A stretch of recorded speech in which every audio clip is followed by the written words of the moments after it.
Hey guys, I'm Myckena Guerrero. And I'm Melanie Fuller. And this is a Myck and Mel exclusive. We are joined here today with sophomore guard Brandon Davis. Brandon, thank you so much for being here today. Thank you for having me. So, you've been playing basketball all your life. What brought you to play here at Solano?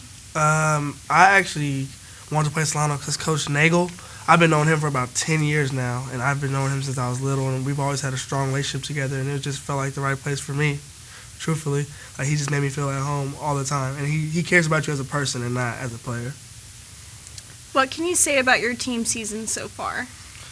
This year is different for me because I kind of like had to take on like a leadership role, and it's different for me from when I was a freshman because I was playing with guys that were already leaders. So this year, this team is kind of like we battle back. Like, we never give up. We've never given up. We never get down on each other, and we know we keep fighting day in and day out. And we're so close to being good, and I have faith in us these last couple games. And you actually played for Nagel's team in 2013. What makes that team different from this current team now? That team was different in the aspect that we had more talent than this team. But this team is different from that team because we actually work harder and we actually build a chemistry like off the court. You know, on the court we have a good chemistry, but off the court, you know, we're always playing with each other. We're always joking. We're in the group texts together and stuff like that. So it's like we just have a stronger connection, I think, and that's what makes us, you know, sit together on the floor as well. And was it hard taking a year off?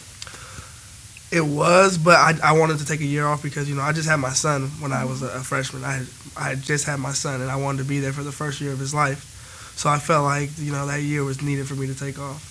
Did you continue training? Or? Actually, no, I didn't. I was so out of shape when I first got back. I was so out of shape. Like, they used to call me fat and everything. Like, people always call me fat. Like, I was a fat guard. Aww. But now that, you know, we're in season now, you know, I'm getting back into it. I'm starting to get my breath back, and, you know, my stamina's up. And you do have a son. What's his name? Kaden. And do you want him to play basketball? He always seems so interested in ball when... If anybody's ever came to a game and, you know, you see him, he's always a little kid running on the court. So I don't... If that's what he wants to do, I don't force him to do anything. I just show him the game. And, you know, it's funny because I'll come up here for a workout or something before the game, and he'll just sit in the corner and he'll just watch, and he'll play with his ball, and he has his hoop at home. So that's what he wants to do. That's what he's going to do. And you guys have come off a couple losses. How do you guys overcome that? You know, we just stick together. You know, like you can't let those 2 losses or 3 losses, whatever it is, define who you are as a team. You know, we come in and day out, and we watch film and we work on what we need to work on. And you know, we play today against Miranda. You know, we have faith that we're going to come back with a W. And before your season ends, what do you want to set? Like, what goals do you want to set? What do you want out of this season? You know what? I just want all the freshmen that we have. I want them to see that, you know, you have to start working hard from August to wherever you're at now. Like, you can't just start.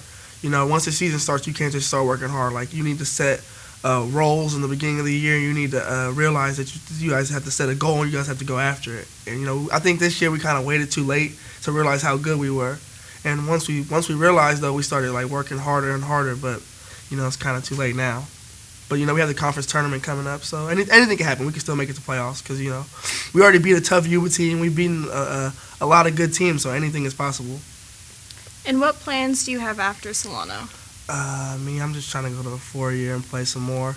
I really want to go to Eastern Nazarene in Boston where Laquan Gomes went a couple years ago, and I want to go out there and travel the East Coast. But I don't know. I don't want to leave my son behind, so it's hard. You know, I don't get to see my son a lot as is already because, you know, I have school and basketball, and it takes up a lot of my time. So I don't really want to. I don't know if basketball is like an option for me out after this because, you know, I love my son so much that I don't really want to leave him. And there's a lot of people that don't know how to do time management and set their priorities. What advice would you give to someone that's graduating and wanting to come play at Solano?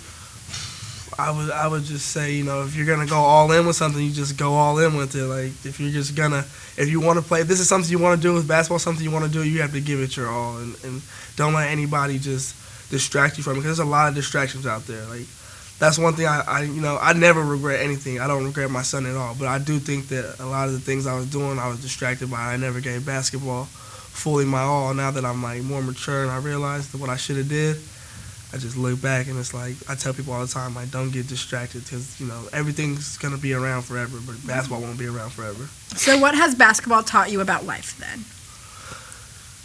That's a tough question. That really is a tough question.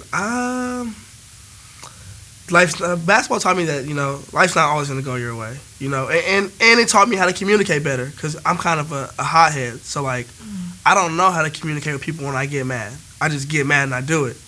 But you can't always do that because it doesn't work that way. And one of my friends on the team actually he taught me that a lot. You guys just interviewed him, Chance Pippen.